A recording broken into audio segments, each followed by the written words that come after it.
Sabrina, tu es en train de préparer une thèse sur Michel Crépeau. Est-ce que tu peux nous parler un petit peu du radicalisme ?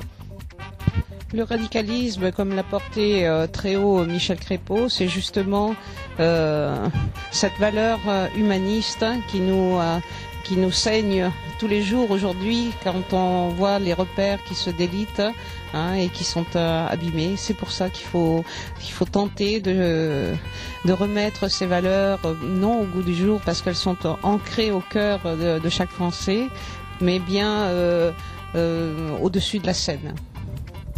Être radical pour toi, Philippe, c'est quoi ? Être radical, c'est un certain nombre de valeurs et de respect de ces valeurs. C'est de se soucier de la présence de l'autre.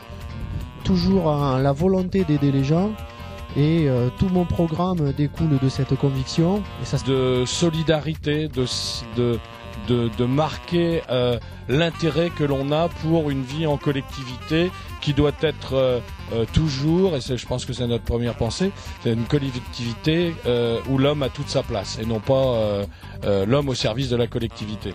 Participer à la construction de la ville, participer au développement de la ville.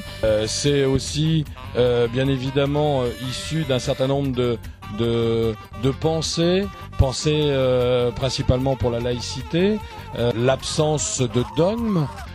Alors le radicalisme, eh bien en fin de compte, c'est une politique pour les hommes, faite par des hommes, avec une tonalité de modernité.